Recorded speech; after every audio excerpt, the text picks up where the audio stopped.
le masque est tombé. Lorsque le général Brice Clotaire Oligui Nguema a pris le pouvoir par un coup d'État en août 2023, une large frange du peuple gabonais l'a accueilli comme un sauveur. Il incarnait alors la promesse d'une transition honnête, la fin d'un régime gangrené par la corruption et le début d'une refondation républicaine tant attendue.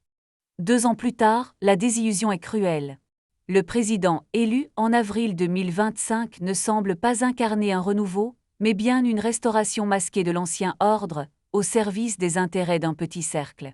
Un pouvoir reconduit non conquis.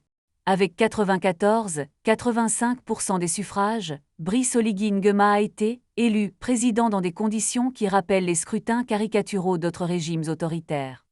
La nouvelle constitution, votée dans la précipitation en 2024, a affaibli les contre-pouvoirs.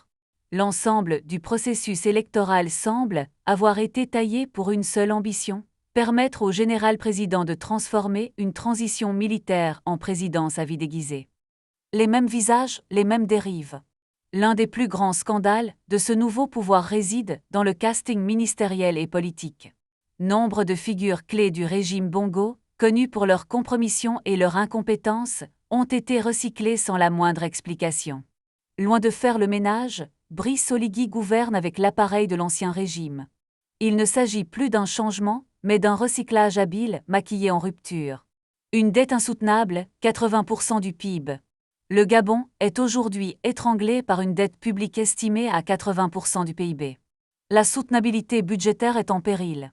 Aucune politique économique sérieuse n'a encore été dévoilée pour maîtriser l'endettement, ni relancer une croissance créatrice d'emplois.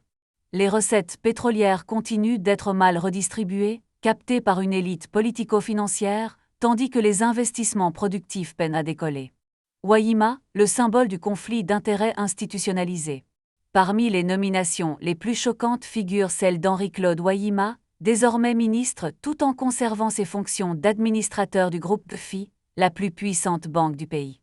Ce cumul de fonctions, en totale contradiction avec les principes de séparation entre intérêts publics et privés, incarne une forme institutionnalisée de conflit d'intérêts. Il est inconcevable que le ministre en charge de l'économie puisse simultanément veiller aux intérêts d'un groupe bancaire qu'il est censé réguler. Une justice sous tutelle, l'affaire Sylvia Bongo. Le traitement de l'affaire Sylvia Bongo, ex-première dame, cristallise l'instrumentalisation de la justice à des fins politiques. Après avoir été détenue dans des conditions opaques et sans procès équitable, elle a été discrètement exfiltrée en Angola, loin des projecteurs. Cet épisode interroge sur l'indépendance réelle du pouvoir judiciaire et sur l'existence d'un système de 2 poids, 2 mesures. Pendant que certains proches de l'ancien régime sont sanctionnés pour servir d'exemple, d'autres sont réintégrés sans justification. Sécurité et services publics, un échec patent. Le quotidien des Gabonais ne s'est pas amélioré. Insécurité rampante, délestage chronique, pénurie d'eau, hôpitaux sans médicaments. L'État est toujours aussi défaillant dans ses fonctions essentielles. La SIG, Société d'énergie et d'eau du Gabon, en crise structurelle, reste incapable de fournir les services de base. Aucune réforme de fond n'est engagée. L'État préfère multiplier les cérémonies et les effets d'annonce plutôt que de garantir l'accès à l'électricité ou à l'eau potable. Un gouvernement pléthorique sans cap.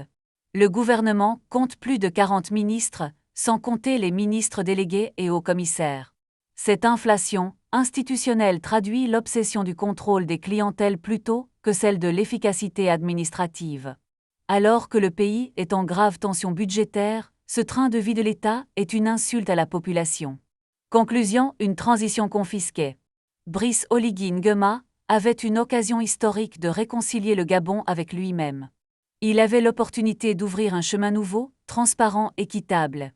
Mais il semble avoir choisi de préserver les équilibres anciens, tout en se hissant au sommet d'un édifice institutionnel affaibli. L'histoire jugera sévèrement ce rendez-vous manqué. Car au lieu d'inventer le futur, le nouveau pouvoir gabonais semble avoir reconstitué le passé avec d'autres mots, d'autres visages mais la même logique.